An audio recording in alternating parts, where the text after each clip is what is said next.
what do you think about this kind of copyright issue here in Indonesia? Because this is a really gray area. People don't know where to pay. When it comes to LNKN, to make everyone happy, I think the value proposition comes from two words: credibility, trustworthiness. Yeah. As far as I know, the cost of playing some copyright music here in Indonesia is about 120k rupiah per seat per year, I believe. So it's about 7-8 USD. And some of small business owners think that it's too expensive for them and it's not worth it. As long as I have Spotify, I can DIY it, right? What do you think the pricing strategy should be look like? The pricing is not important. Sound is a feeling, it's a vibe. Yeah. That if you manage it professionally, it can be curated to a controlled environment. What's the size of a business where music's licensing issue can really become a problem? So there's a cafe, they playing a music like a nature sound, like a bird sound, and they got sued as well. One word, pardon me, ridiculous.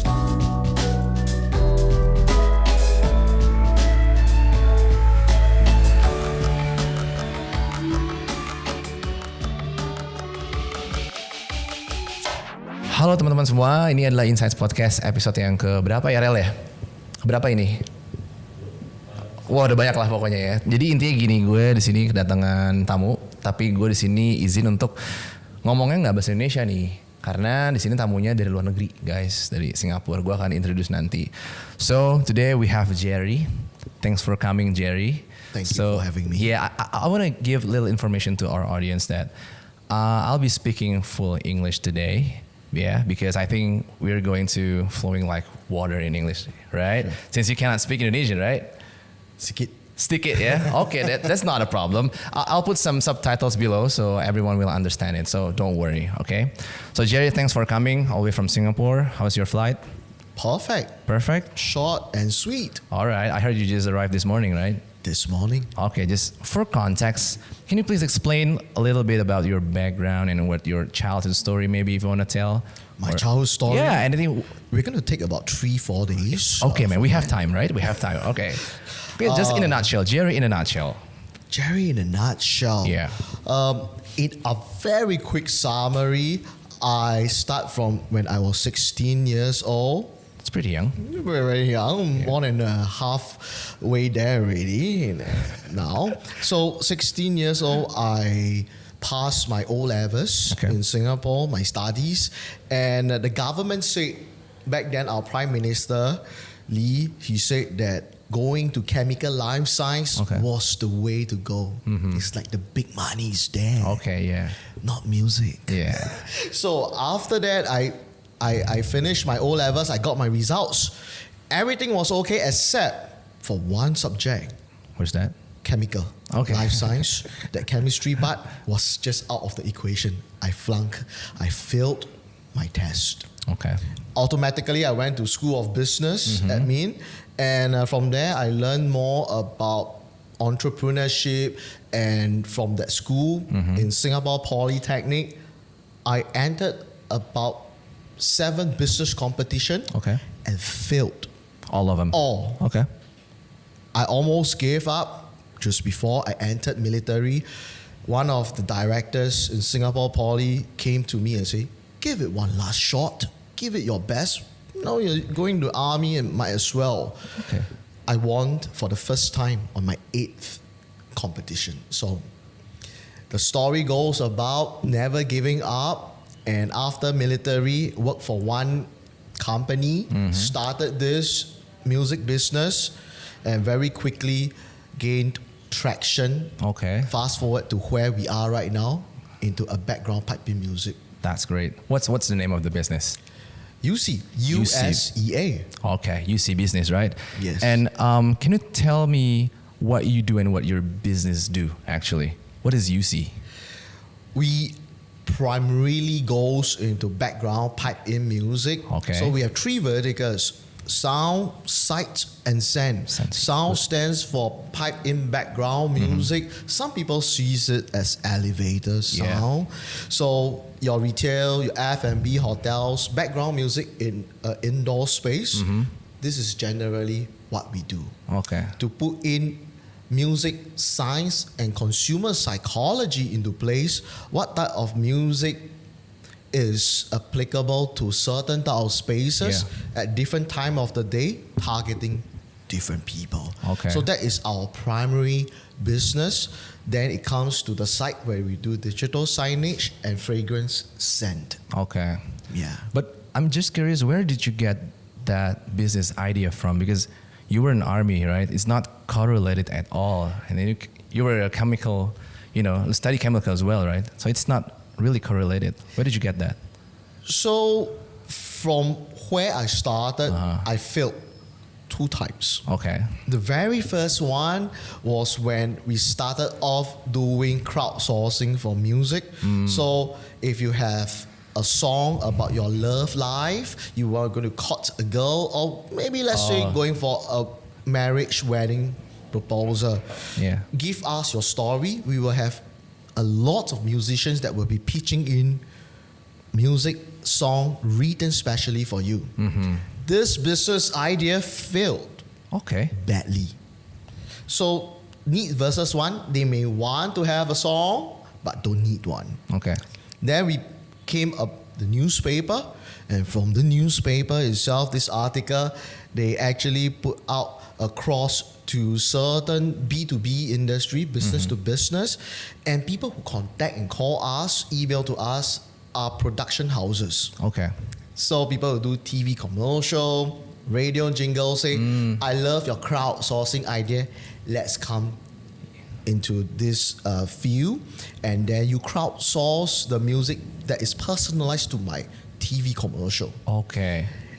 Good, but not good enough. Okay. Because when we were pitching for angel investment funds, you can only see that there's accumulated revenue. Yep. But if you see revenue from month to month, up, down, or maybe even zero. Oh, it's not stable. For 2 months. Okay. None. No money at all. So this became very hard to raise money. Sure. That was when I was very depressed. I sat down at a cafe, do not know what to do with the business next. And from there, I just look up and say, hey, background music in a cafe. Need versus want, we learn our lesson from there.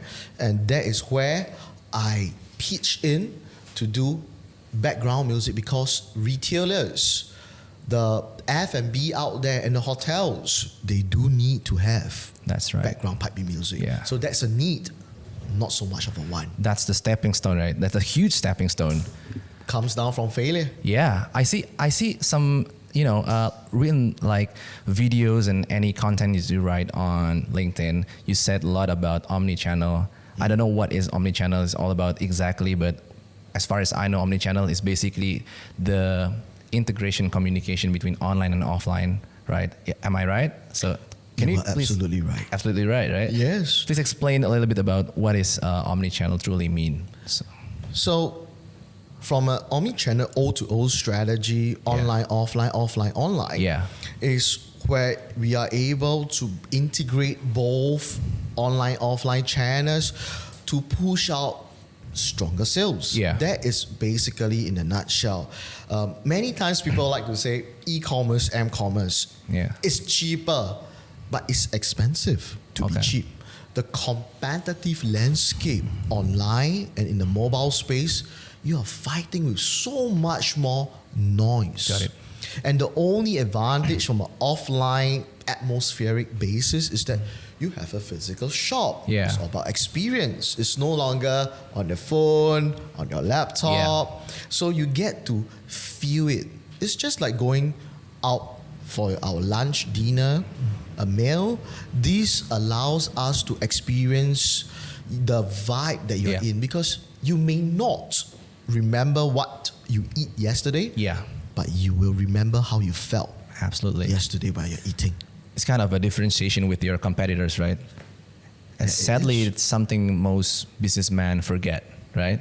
Yes. We'll talk about that later in this podcast, but I want to bring you a little bit about current issue in Indonesia. It's a bit sensitive, I'm being honest, but I think this is the place for us to talk about that. So currently, these days, we have a copyright issue. And for example, we have, I don't know if we can name names, but just say, I'll censor this if we can say names, but it's a pretty big restaurant chain, and they got sued for I think 2.5 billion. So it's about almost 200k USD, right? So it's quite a lot of money. What do you think about this kind of copyright issue here in Indonesia? Because this is a really gray area. People don't know where to pay, right? They just play music from Spotify and they got sued. What do you think about that? I think coming from a copyright issue, everybody wants a piece of a pie. Yeah. And that's right. We look at several parties from the paymaster, which is the business commercially. What is in it for them? Is it just a piece of paper or a sticker just for a license?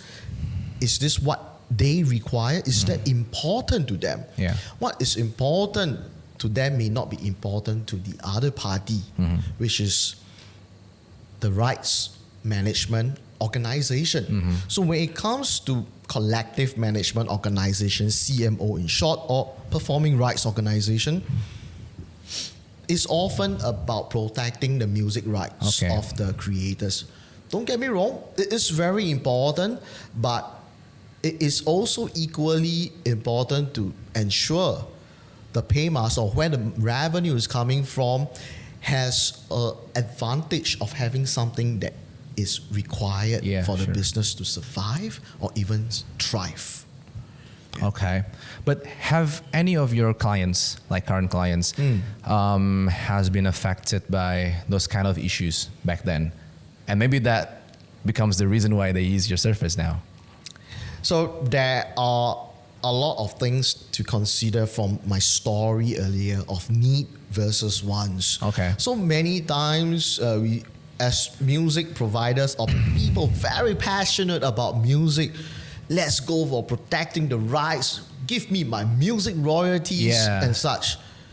But bear in mind, when you put yourself in the other person's shoe, which is the business, as an F&B, for example, you need control and management.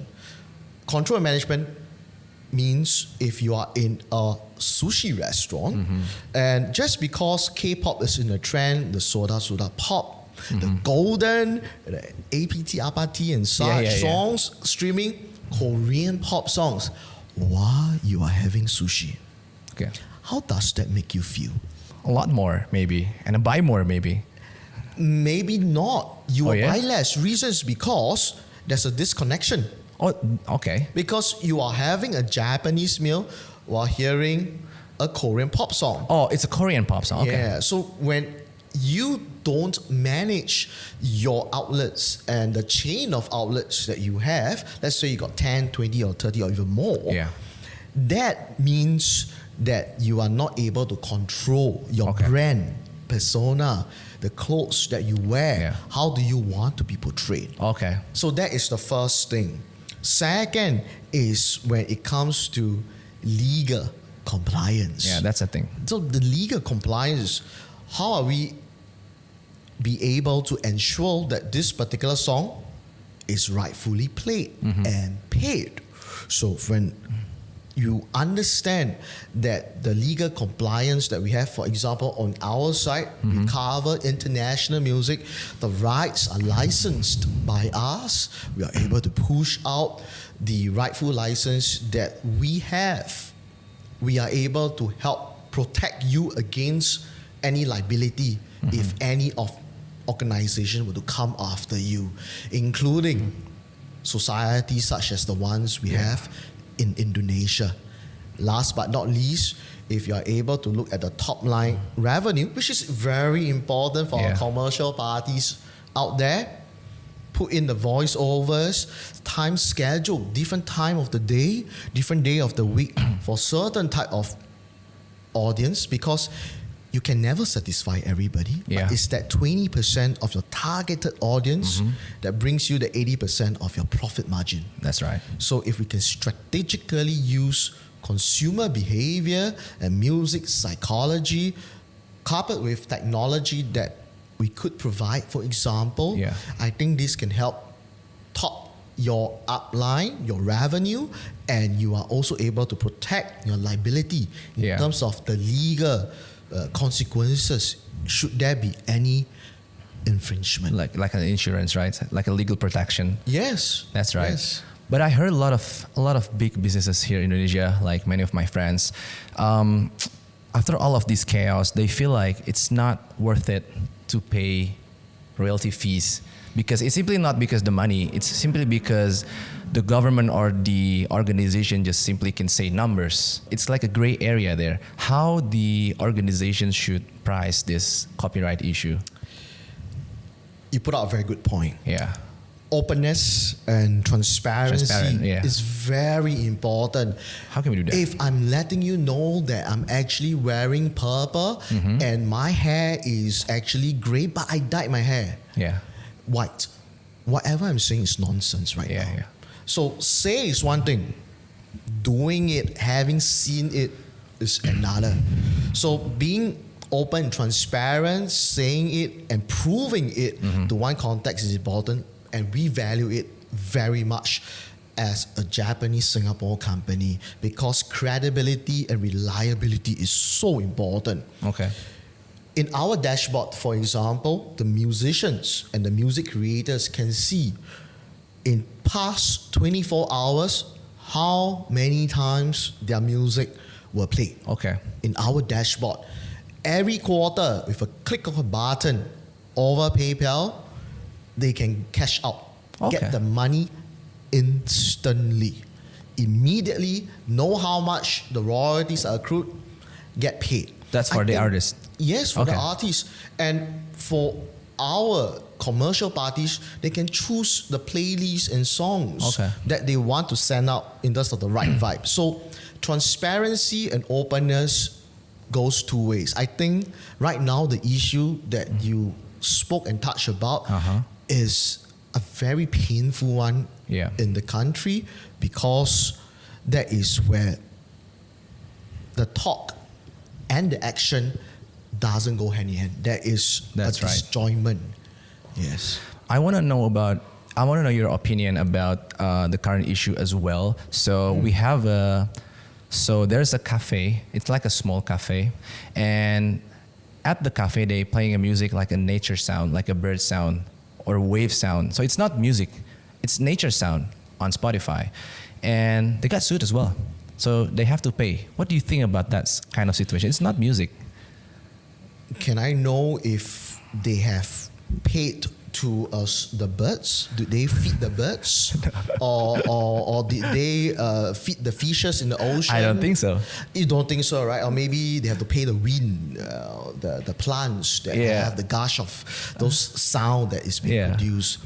SFX in short, sound effects. Yeah, sound effects. So, one word. Pardon me. Ridiculous. Okay. Nonsense. Oh, there's two words now. So it is really absurd that you need to do such payment when, in the most logical sense, this is wrong. Yeah. It's not transparent. How could you be doing that? At the very least, feed the birds. Feed the birds. At least they get to eat. Because if you're not, I would use the hashtag code, I am eaten. I'm eaten means I'm being taken advantage of. From a musician point of view, you collect all the music royalties, including birds chirping and the sound of nature. And where's my money? Yeah, where the money goes? I am eaten. Yeah, right. So, as far as I know, the cost of playing some copyright music here in Indonesia is about 120k rupiah per seat per year, I believe. So it's about 120k rupiah. It's about maybe 7-8 USD. Yeah, and some of small business owners think that it's too expensive for them and it's not worth it. As long as I have Spotify, I can DIY it, right? So, what do you think the pricing strategy should be look like? Is it flat fees like that, or it depends on the size of the business? The pricing is not important. It's not important, okay. Interesting angle. Let's say, for example, we go have a meal. We makan and you can go roadside. Yeah. You can have a dim sum at the roadside. we have dim sum in a restaurant, and we have the same dim sum in Shangri-La Marriott Hotel. That's great. It's still food. It's the value that you perceive. So it's the money that the commercial parties like the F&B retailers, hotels that are paying feel that it is worth it. Again, back to the part where we talk about, is this for a piece of paper, a license, a sticker, or is this something more where you're really providing me a solution? Example, we talk about control and managing from a single platform. So your staff don't play any music that they can't play because itchy fingers can go into the entire changing of the brand persona. That's the first thing. Second, we also look at how we are able to put out certain messages that can increase the top line. No matter how much you pay, 120,000 rupiah, you want to pay how much, or even double the cost even. But if I'm able to provide value that can cover that cost, I think you will see it's worth it.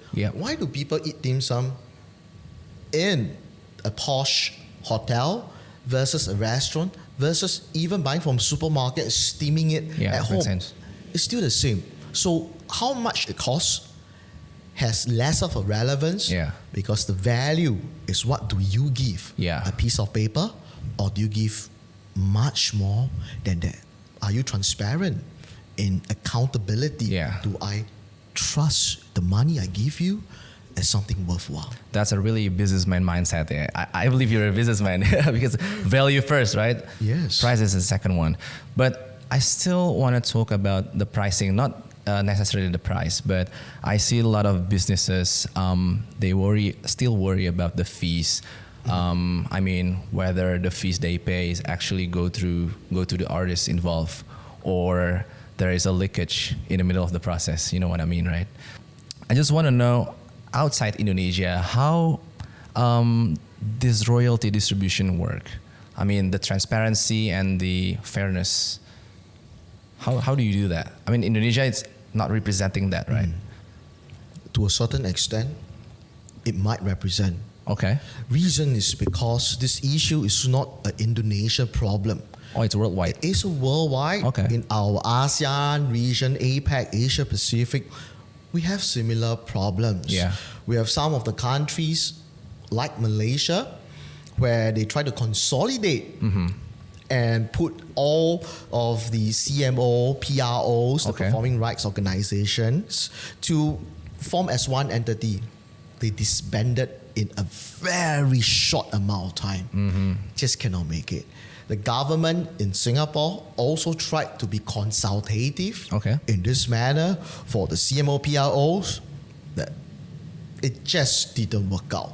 Eventually, government take a step back for an advisory role, but do they matter with it? No. I have not seen any success in this part of the world. Having said that, you look at Thailand, it's worst. 20 over management that are looking to collect money. 20. 20 plus. That's a lot. I don't remember the exact numbers. It's on the higher side of a 20 plus. So if we try to do that in Indonesia, which is just less than 5, putting things all together under a certain group, I would say this is extremely tough. And transparency, like what you shared earlier on, where does the money go to? If we have 20 organizations, which one to choose, right? It's a lot. I mean, I go back to the previous questions. Are the birds fat? Precisely. So if there is a pool of money that is a question mark, a mystery, even if you don't have music or members that contribute to you and you're collecting on their behalf, isn't that illegal? Who are you going to pass? You say, I'll wait for them to become my member. Are you forcing them to become a member? Are the birds going to be your members? So at the end of the day, this pool of uncollected or mystery gray area goes to a pool that will never be accountable for. Yeah. So actually, we have that organization here in Indonesia. It's called LMK or LMNKN. So it's kind of the organization that collects fees or copyright from artists, right? But a lot of musicians don't trust LMNKN, don't trust this organization. It's simply because I don't know if it's made by government, but I truly believe it's working under the government. It's under the Ministry of Law and Human Rights, I believe. So do you think this organization should be run independently or government run? Interestingly, from human rights perspective, there are many angles to look at. Firstly, why people or creators of music are so angry about this situation under MNKN is because there's no accountability and trustworthiness. I think from a platform view, it is very important to showcase, just like the example I had for our own business. Yeah, platform. The money may not be a lot, I would expect, but from Spotify or YouTube even, transparency is there. Sure. You can't get a lot of money, to be honest. Secondly, you cannot claim all music and sound, again back to the birds, belongs to you. It is simply just ridiculous. And to claim that this is your members, you are only under that umbrella of jurisdiction. Take care of the members under you. There's a saying in the region, the PRO and CMOs, pardon my word, and being just very frank, that's okay. Gangsters. Okay. So being in a gang, you take care of your own gang members. So if part of being a gangster, you take care of your own gang member, you don't interfere in other people. Protection fee is only in one area. So same as PRO and CMO or LMKN, you take care of where the money should go to via your members. Yeah. We respect that. You have people you take care of. You cannot say, I collect the money, I won't pass to them because they're not my member. Yeah. It's like forcing down your throat to say, have this chicken, have this vegetables. I'm going to force it down your throat because you have it. Do it, eat it. Yeah. It doesn't become very appetizing for people. That's a really interesting topic because we have a similar issue. So we have a discussions with the team back there. So the organization LMNKN now have like a floating money, about 24 billion rupiah. So it's about almost $2 million. So that's quite a lot of money. And when we see the source of the music coming from centuries ago, so it's more than 100 years. So I would say it's becoming a public domain, right? It should be public domain, right? So what do you think about the music that already been here for centuries? We're talking about framework, accountability, reliability. If the most basic of what you just shared is not even the fundamental public domain. The author died for more than 70, 80 years. Yeah. Mozart, Beethoven, your Christmas songs like the Jingle Bells of the world, they are all free. Yeah. Who are you going to pass the money to? The grave?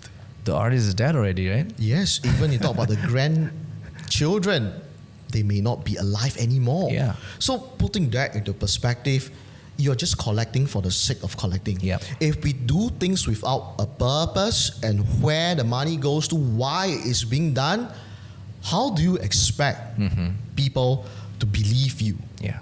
So I think from public domain songs like what you just shared is already the most basics of basics internationally. Yeah.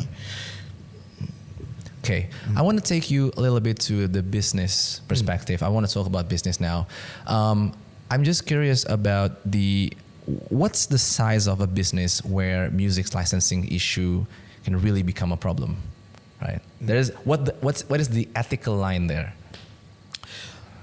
I heard, correct me if I'm wrong, from a government perspective, they say small businesses may be exempted from paying. You don't need to pay. Okay. Whether it's right or wrong, there's a lot to debate about. Yeah. But I think if we want to set a standard, it should be a standard across board. Music creators are there where they create music. It's the hard work. They need to be paid royalties. It's as good as saying that a lot of F&B and retailers, I am giving you a lot of exposure. Look, the music is being played in my shop. Yeah. Might as well, I go to your F&B and I take photos, put it on Instagram. I'm giving you back the exposure.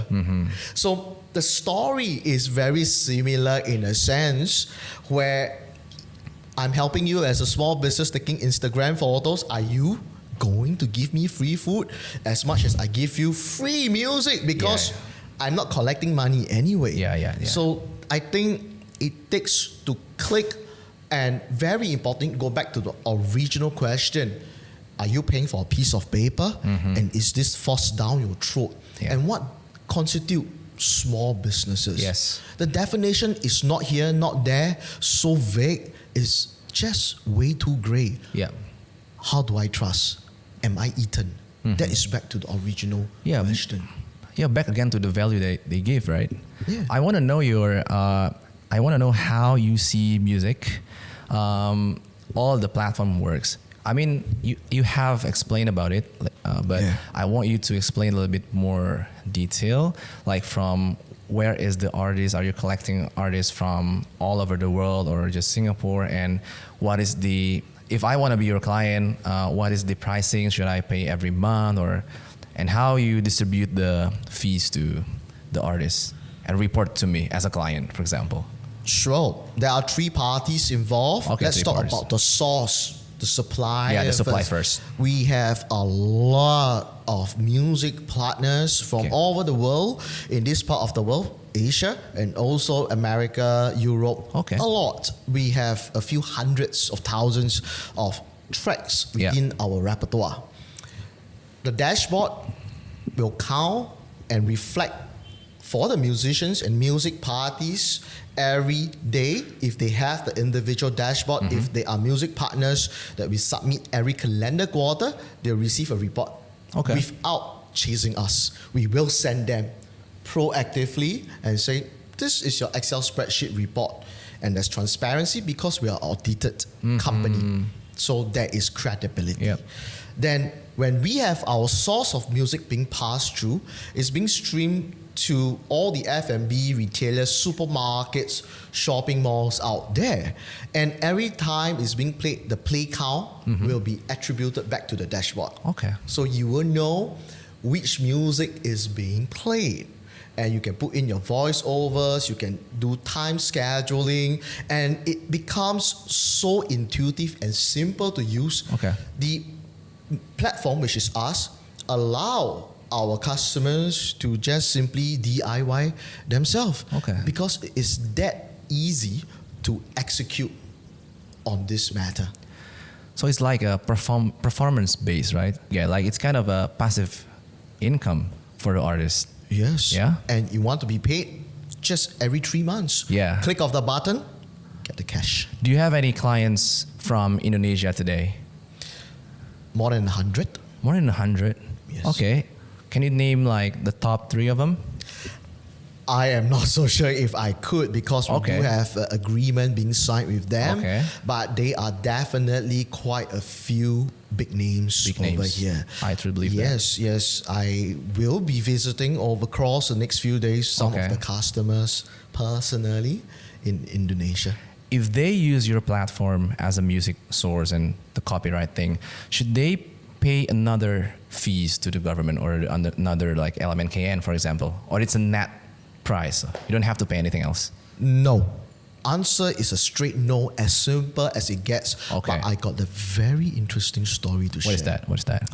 So it's recently, and this particular ex-client to be will be met tomorrow. Okay. Start with G. That's all I can say. They are from Japan, and this customer of ours have been harassed by LMKN. Verbally, no writing except for the template that they give. So these are the things that people don't know about how the commercial businesses are being harassed and why they are so against the music creators or music royalties is because the medium, the platform that do this is just, for the lack of better words, unethical. Not doing it in the right manner. So when they go behind the back and say, you must pay me, you have to, it's as good as we are having a picnic in the park. Well, the park is for public. I bring my own rice, and later on, there's a park ranger who comes and say, hey, why are you having food in my park? I think you should pay for your rice. Pay me your rice. But the rice I cook, I bring it from home. Why should I be paying you for my own rice? This is what is happening. And because they come in from a governmental, authoritative approach, people are scared, even when they are in the right. So this client of ours, or ex-client to be, unfortunately, I am also being harassed indefinitely in an indirect manner. So they go behind and say, you have to pay, so they have to pay. Even when they have an in-house lawyer, they have an external legal counsel, and they check through our terms, the contract, the liability falls to us. It's just fear. But you fear when you're being harassed for something that you did not infringe upon. So I also felt like I am eaten because I've been eaten out of my pie. Honestly, and being very transparent, we have lost a few customers in Indonesia because of this uncaught harassment. And when we approach and say, dear customers, let's put it front to front, LMKN, email, black and white, 0 responses. The rest they do, email or write a letter that is a template. So if there's any restaurants, F&B, hotels or retailers out there, look carefully at the letters and the email they send. Don't be scared, because it's all a template letter. It sounds very scary. If you want to be very precise, zero in on the date, time, song, how many times this is being played. Innocent until proven guilty. Now you're just saying you are guilty until you prove yourself innocent. So this has hurt a lot of parties, because when they do that, not only am I being eaten, the music composers, unfortunately, are being eaten, as in the trust is eroded. The business don't trust the music creators because the platform created that distrust. I see. That is a very unfortunate case. But sometimes when you ask them about those data, they don't have the data as well, right? They just punish you with the letter, right? It's a very generic letter. It's generic letter, So since you don't want to name brands, I just want to name some industries. So I want to ask you about, in reality, which businesses actually benefits from this sense or sound experience, and which ones don't need it. So can you explain? I think covers a very wide industry. Wide industry. From my perspective, if you have more than 5 outlets, basically, it's better to get a controlled music environment. Be it digital signage or sound, because many times people are just seeing music as it is. When people ask, are we a music company? I often say, no, we are not a music company. For example, on the weekends, when you have operational issues like the rats might bite the wire and then it got disrupted, or amplifier is old, wear and tear, speaker is spoiled, who do you call? Not Ghostbusters, but call us. You dial us, you WhatsApp us, you get our ground support to help assist and support. So it's operational issue. Then you look at music content. When there is Ramadan, when we have Christmas, when we have festive period, Mother's Day, Father's Day are important festive period for sales. You want to sell more, you want to do more promotion, you have to look at professional curators that help you more than just giving you a piece of license. So I think from that perspective, if you are a very small time outlet, be honest, save money, curate yourself if you have the time. But if you want to take your business up to the next level, it will be very important get professional assistance, because people on the ground, your F&B captain, waiters, they can play music that they like. They can put digital signage that is last month promotion. Of course. They can have fragrance scent that has no smell, and yet they don't care. So it is more than just music, digital signage content, or even scent, because it actually works when you help the total solution, and this is what commercial parties need. Yeah, it's like a standardization at scale, right? Yeah. So are you providing the hardware as well, like the speakers and the electronics at the store as well? Yeah. Yes, in short, we have partner credible ones. Okay. I'm always talking about trust and reliability. Okay. We have local ground partners in Indonesia that helps doing all this such of installations, on-site visit, and maintenance. Okay. Because many times, let's say you got 10 outlets or more than 5, anything more than 5, no music, the staff also may not tell you. Yeah. And we are the one who go through monthly checks. This outlet has music that stopped, it's not playing. Proactively, we let you know. Okay. At the first day of every month. Okay. It's an automated email that is churned out so that there is commercial viability. How come music is not playing or is stopped, and yet I'm paying for it? So you are being able to rectify those issues on hand operationally. You need to change music, don't need to do it yourself. We can always offer such assistance, because you need to have professional assistance. Then you're able to take experience to the next level. Otherwise, you're just another online space. It's not standardized, right? Yes. I'm curious about how you, what's your process for creating an in-store sound design? Like, do you have any PIC, or the owner of the business, for example, have rights to choose the music? Because it's a very subjective thing, right? Music, sound is really subjective. The music that I like, you might not like what I like, right? So it's very subjective. Who chooses the music, and do you have any data or insights that guides your decisions to play such music? First, we are very objective. Okay. So even the business owners, CEO, managing director will say, I think this music is... That's happening, Let's right? be very, very neutral about this. We'll ask you 3 questions from a basic start. Yeah. What is your brand persona? What's your personality like? Number 2, who do you want to influence? The decision maker, the influence. Let's say you are in a toy store, Toys R Us, for example. Toys. Do you want to influence the mother, which is more soft emotionally, or the father with the wallet, or the child who will tuck your pants and, Mommy, Daddy, please buy for me. So who do you want to influence? So these are very important questions. And the third one is, what objective do you want? Stay longer, walk faster, churn rate of your F&B dining table. What do you want to achieve? What's the objective? So there's a lot of science behind it, and I'll give you one very interesting example.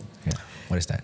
A lot of times you hear it from, America, Europe, but now you're hearing from me, from us. This is an experiment. We did it in Japan. Our own company in Tokyo, 200 outlets. Bakery shop. Christmas season. So during this period of time, we do A/B testing. Shop A group 100, shop B group another 100. So shop A group will have background music with Christmas songs and voice over that sells Christmas log cakes. The second batch of 100, the B stalls, just normal music. When the results came in, those in shop A, the outlets perform almost 25% higher in revenue. And shop B, not so good. Okay. So among 10 people that we asked, do you notice the music influencing your buying behavior? Do you hear the voiceover that shout out the promotion for the Christmas log cakes? Because the music sometimes got lyrics that get influenced. Let's say you want Christmas log cakes about desserts, cakes, so it's about sweetness in life. You talk about the snowflakes because Christmas log cake got some snowflakes. So there is certain lyrical influence. Psychological impact do help from time to time when it comes to sales. You want to be purposeful to really be able to achieve the why behind why you're doing music. You just don't do it just for the sake of doing. So we ask them, 90% say, no, I never hear any music, or I don't take notice of it or hear the voiceover. It's not important. I'm so glad only 10% claim, oh yes, I heard the promotion, that's why I buy. Because music sound is a feeling, it's a vibe. That if you manage it professionally, it can be curated to a controlled environment, and people are influenced from time to time. They say, oh, it's unethical. Some people say that. But do you know, on your m-commerce mobile apps, your Shopee, your Lazada, all your different phones, Amazon websites, Facebook, social media, they are all primed to know what you want. So it is the same logic of how such omnichannel strategies work online and offline. I'm about to ask you about the study case in the past. Was there some success story of this sensory design, and you just explained? So you know my next question actually. So let me change the question a little bit. So based on the data that you have a lot of data, right? Like a lot of insights in the past, but the ROI, can it be measured actually? You said the one that in Japan, they got like a 25% increase or 25% gap on revenue, right? But can it be measured for the other businesses? So you can pitch to the businessman that, you can increase your revenue by this percentage or something like that. I'll give you a few interesting examples. The first one has a measurement of A/B testing. A/B testing, Second, if they say, no, music or voiceover promotion doesn't help us much, I put the challenge out there to your listeners. You pay us a very small amount, micro mini admin fee.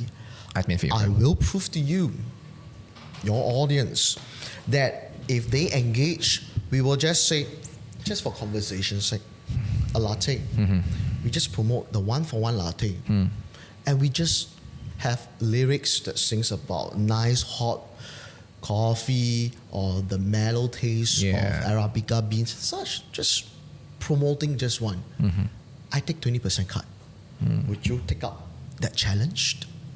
And I think you have almost nothing to lose.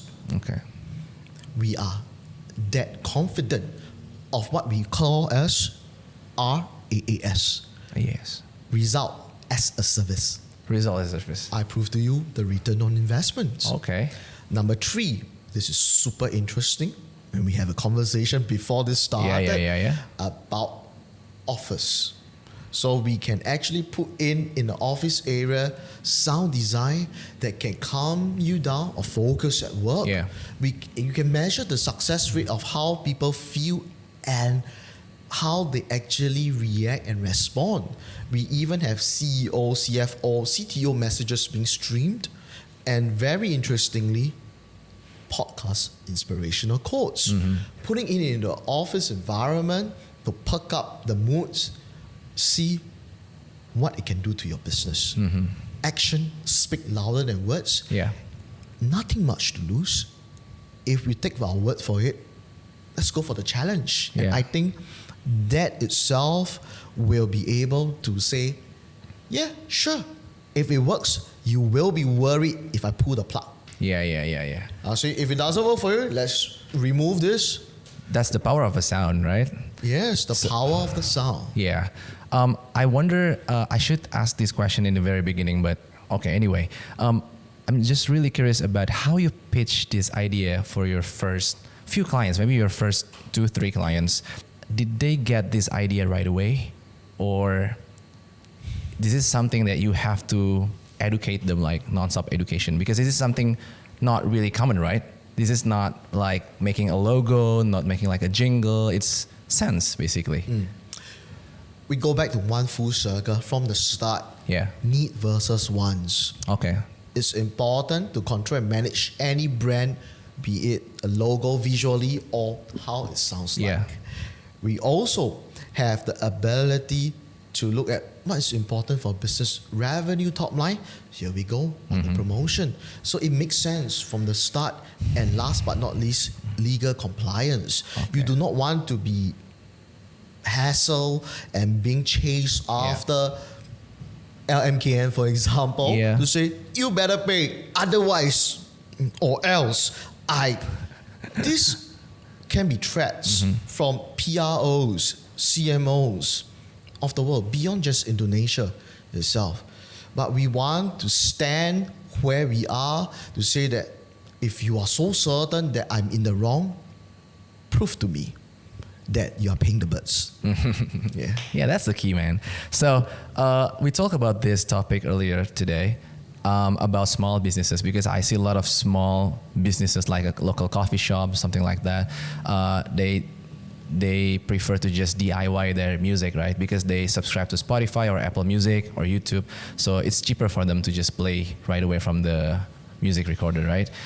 What is the common mistakes for small businesses that want to just DIY their music experience? This is a question where we put across how many outlets do you have? Is budget a constraint? If it is, sure, go ahead with the reduction of costs. It's important for businesses to survive. I think just go ahead. But if you are of a certain magnitude, and my magic number is 5 and above, I think it's time to elevate. If you have 5 and above outlets, 5, okay, you will have a certain skill that you want to go much higher, better, faster. And this is important for businesses to scale. Okay. Otherwise, how are you going to franchise, make more money, and be able to not care about these miscellaneous small little issues? It's the small things in life that creates the friction that makes you so frustrated. I have to change my music again. I've already got so much more. Focus. This is small money. So affordable already that it becomes a notion of it is actually expensive to be cheap. And then you spend more time, and then the music play wrongly. You offended some customer with some lyrics that might not be appropriate. Yeah, because I think my view is more about the legal protection. Because we had an issue actually from our clients. So we uploaded a video to their TikTok account, and they got a message from the email from, I don't know if I can name names, but they got the email from Sony Music, something like that. And yeah, they got sued, and we have to be responsible for that. So now we have to pay for that. So yeah, that's the worst thing that can happen now. So nobody really reads last time in our era, and then audiences will know our age. When you look at the CD behind, those small little notes out there that nobody reads, the fine print, reproduction, you cannot reproduce, and this CD is only for consumer, personal listening, never for commercial. Same for Spotify, same for YouTube, same for Apple Music. You are not supposed to use it. Who cares?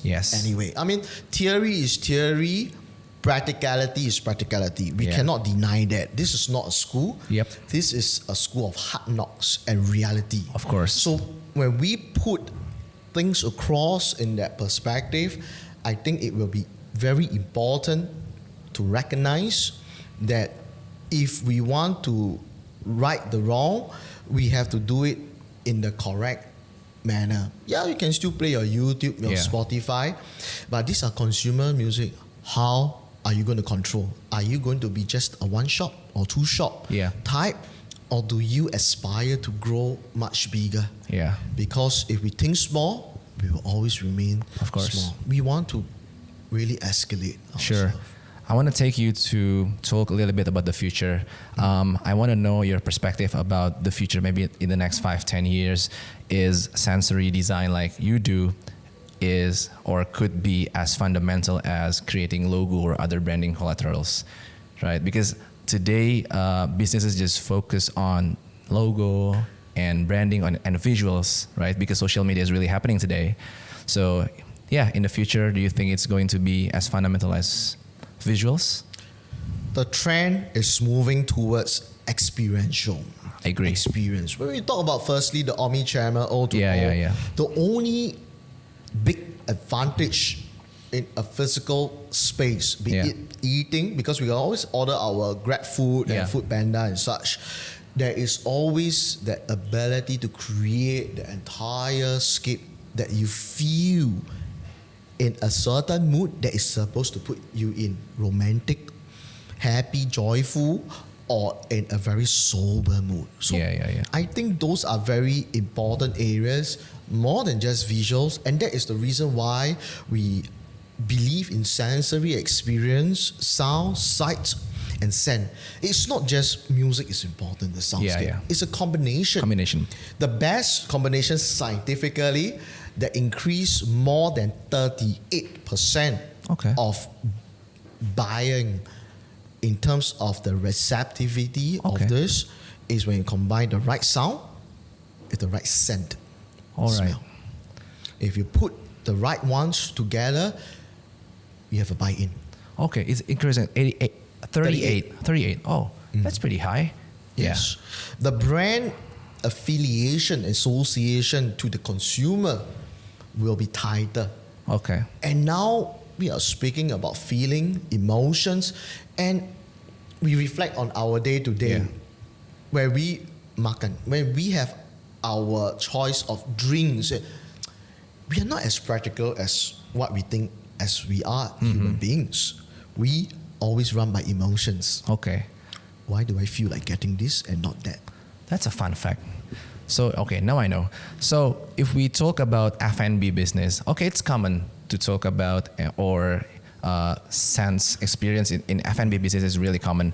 Or fashion retail, it's common as well. Yeah. I want to ask you about what industries are still sleeping, I would say, on this opportunity of sense experience. A big majority are being spoken about the HoReCa, hotels, retail, cafes. Hotel. All these are the common ones. The one that we touched on very lightly just now is offices. Office, okay. Post-COVID days, more and more people are going back to office under our vertical called orahub.co, orahub.co. That itself has a missing opportunity in factories, offices, healthcare centers, because the frequency wave that is underlying in the music is able to do certain magic as in not hypnotizing people, but more so to bring mental alertness, focus, or even relaxation after lunch or morning, evening, afternoon period, and messages of inspiration to perk people up. Messages from CEO, CFO coming together to deliver the message, because in communications, 55387 is so important. 55% is your body language, 38% your tone, 7% is the things that you say. So it's not about what we say, what we hear, it's how we actually say things. Okay. I think we should use that in our office, yeah? Have you used that? No? We have been using it for many years. In fact, this came from Japan, the idea, our headquarters, and we are implementing that next year in 2026. Officially, a wider scope. There are a lot of trial programs in places like Malaysia, Singapore being tested out. I will be happy if there's any test rate we can do. Yeah. Rehab centers, hospitals, healthcare. Hospitals. These are things that have classical conditioning. There's one interesting case in hospital where you do conditioning. Let's say the problem was they have a high turnover rate for the nurses because these patients in the hospital are very resistant to medicine. They don't like to eat medicine. They hate it. They resist physically. But if you condition them, the medicine is coming, you're more prepared, mellow down. And this will make lesser resistance, lower turnover rate of the nurses. And when you have your voiceover pipe in to say things like healthcare, packages and such, you know who visits the patients? The loved ones. I don't want to be like you lying on the bed. You're able to upsell. So that is the power of sound. Yeah, that's power of sound. Oh, I can imagine you can use that in a hospital as well. Yes, they can sell and they can retain staff. I want to go back a little bit to ethical side because this is just pop-ups in my mind. So I see a lot of big creators like artists, maybe celebrity or big businesses. They think like, if I use your music, for example, and I upload that music on TikTok and the music goes viral, I help you to promote this music, right? But at the same time, the artists, they need to get paid, right? They need to get paid. So is it the right mindset if I use your music for free for the sake of promoting it? You put it across in the same perspective of a photograph or a painting itself or even food around us. Just because you make it famous and you're expecting royalties like, hey, look at my Instagram, I got 10,000 likes, therefore you need to, doesn't really make sense in that manner. And the legal perspective of this is the music creator, which is the person doing the melody, the lyrics of it, or even the arrangement of this music. They are the originators of how this came about, of being given birth in the very first place of that particular track. Right. Yeah. So by you just singing it in a different manner that makes it much more popular. If you don't have the song in the first place, you wouldn't even be able to be viral yourself. What's your take on the big platforms like Spotify or Apple Music? Are they helping the artists to, get more fame, or it's hurting them actually? There are different angles to consider. Some people say you're hurting because you're not paying me enough. Or fairly. It will only become worse with music AI coming into play. That's the thing. It will. It's not a matter of how, it's a matter of when. We have been trying to share with my team about, just look at the drivers of today. We talk about people driving cars, then no longer, because you have Grab drivers, Gojek, and then now you have autonomous vehicles that drive and pilot themselves. In a flash, I put this as my own prediction. In 5 years' time, when I review back this video, I would dare say a big majority, at least a third, will be automated driving. So same goes in this sense. I would say it's a double-edged sword. Musicians will think that, hey, Spotify, you're eating me up. But honestly, it is the market forces that creates. It's always a macro environment or the big picture, and then the smaller micro environment about yourself. You can never control the outside environment, which is the macro, but you can do what you do with your own thinking, mindset, and what you can create from there. I agree. But what do you think about the rise of music remixes, or like a sped up version of original music? For example, like you hear Ed Sheeran, for example, but the sped up version or remix version. Has it made it more difficult for the artists to control their copyrights or fees? There is a unspoken rule. the big boys like Universal Music and the Sony Music that actually let people do this remixes. It makes the song more popular because the money doesn't come from the music royalties. Okay, that's from the rights. It's from the performing artists' concerts. It's coming from the merchandise. Okay. It's coming from the sponsorship. Go and infringe all you want. But this is only for the big boys.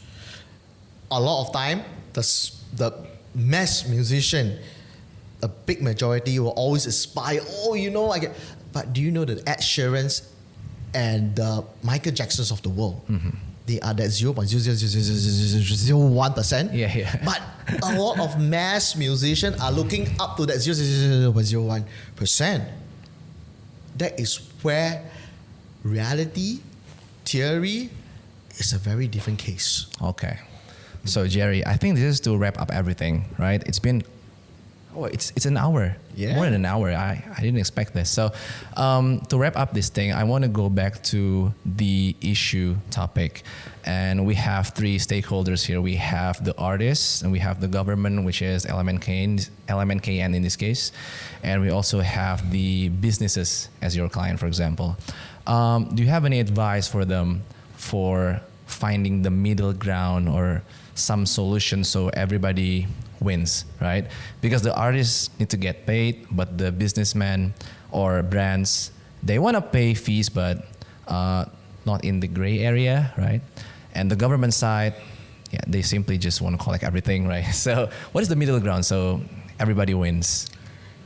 I could quote the phrase. Sure. I am eaten. By all three parties. Number one, the musicians feel that they are eaten of the royalties of all these opportunities being siphoned off by the businesses not wanting to pay, and also even if the businesses pay, I do not know where my money is coming from LMKN. So I'm eaten. From a musician's perspective, music creator is dead.